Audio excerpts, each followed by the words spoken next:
The dust of Warsaw tasted of chalk and old blood. It was a specific, granular taste that coated the back of the throat and refused to be washed away by the tepid, rust-colored water they drank from buckets. Janek Architect Kowalski, 22. Years old and wearing a coat 2 sizes too big to hide the Sten gun strapped to his chest, stood in the shadow of a doorway on Marszałkowska Street. It was August 1st, 1944.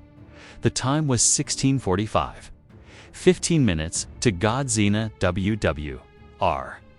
The hour the city would explode. Janek's normal was a life lived in the crawlspaces of existence. For 5 years, he had been a student of the underground university, studying structural engineering in basements while the Gestapo patrolled the streets above.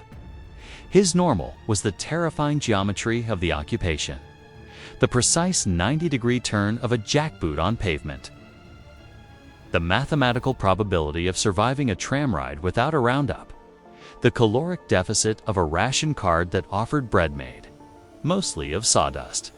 He was part of the machinery of survival, a courier who moved messages wrapped in cigarette paper through the sewers and the back alleys. He knew the city not as a collection of streets, but as a diagram of load-bearing walls and escape routes. The city was vibrating. It wasn't a sound, but a frequency. The summer heat pressed down on the cobblestones, amplifying the smell of unwashed wool, horse manure, and the ozone temps of the electric trams. People moved with a frantic, jerky energy. Everyone knew something was coming. The air raid sirens had been silent for 2 days, a hush that was more terrifying than the noise. Janek checked his watch. The crystal was cracked, a spiderweb fracture over the number 4. He looked at the boy next to him. Sparrow, a 15-year-old runner whose helmet was a repurposed fire warden's pot, too large for his shaved head. "Do you hear it, architect?" Sparrow whispered, his eyes wide and darting. "Hear what?" Janek asked, though he knew. "The thunder from the east, from Praga." Janek listened. For the last week, the eastern horizon across the Vistula River had been a constant, rolling drumbeat of heavy artillery. The Red Army, the Soviet liberators, they were 5 kilometers away. Their tanks were reportedly spotting the bridges.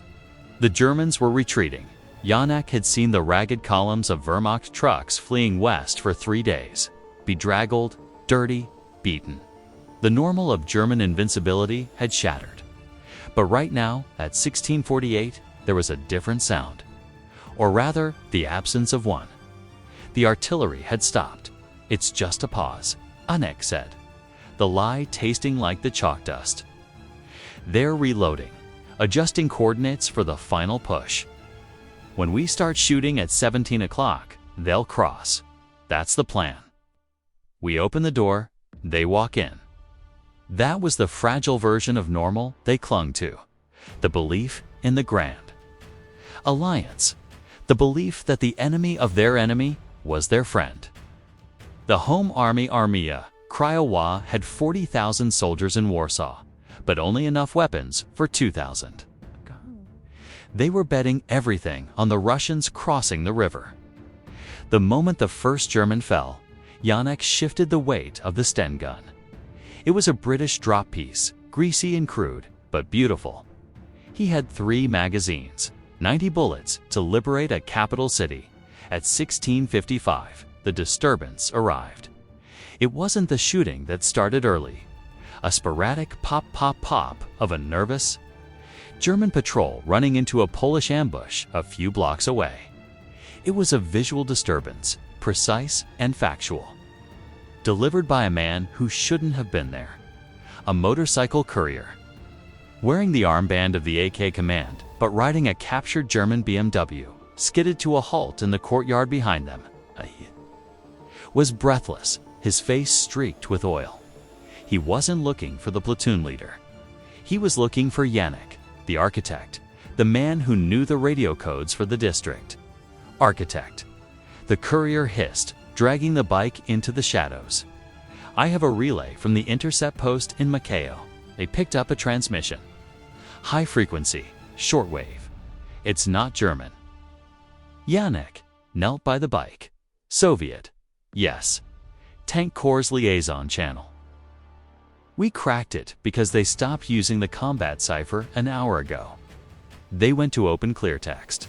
They don't care who. Here's, the courier handed Yannick a scrap of paper, torn from a notebook. The handwriting was hurried, frantic. 2.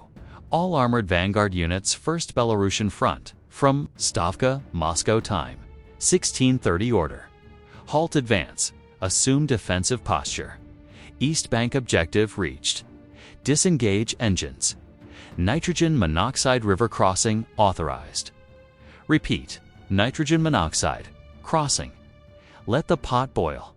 Yannick stared at the paper. Let the pot boil. The disturbance was a seismic shift in reality. The order wasn't just to stop. It was to watch. The pot was Warsaw. The Soviets weren't reloading. They weren't adjusting coordinates. They were stopping. They were parking their tanks on the other side of the river to watch the Germans destroy the Polish resistance. This can't be right, Yannick whispered, the blood draining from his face. We launch in 5 minutes. The order to attack has already gone to all districts. We can't recall it. The city is primed. It's an order rescinded too late, the courier said, his voice cracking. Or rather, an alliance rescinded. They aren't coming, architect. We're opening the door, but no one is walking in behind us. Yannick looked up at the strip of blue sky between the tenement buildings. He watched the horizon burning red, not from the sunset, but from the first flare of a flamethrower hitting the Prudential building down the street. He thought it was the dawn of liberty till he realized the sun was still hours, weeks, months away. The red glow was the beginning of the cremation of his city. The realization hit him with the force of a physical blow. The Germans were the enemy in front, but the Soviets were the enemy watching from the balcony. The confusion, the fatigue of 5 years of occupation, the desperate hope hit had all been weaponized against them. They were about to start a battle they couldn't win alone, based on a promise that had just been silently broken, suddenly. The church bell struck 17 o'clock. W-hour, the city exploded. From thousands of windows, doorways, and sewer grates, the Home Army opened fire. The sound was deafening, a chaotic symphony of pistols, rifles, and homemade grenades called Filipenkas. The German patrol at the end of the street disintegrated. Architect, we go. Sparrow screamed, grabbing his arm, his face shining with the ecstasy of action. For Poland, Yannick looked at the boy.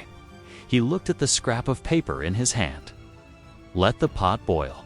He crumpled the paper and shoved it into his pocket. He couldn't tell them. He couldn't stop it. The machinery of survival had switched gears to the machinery of martyrdom.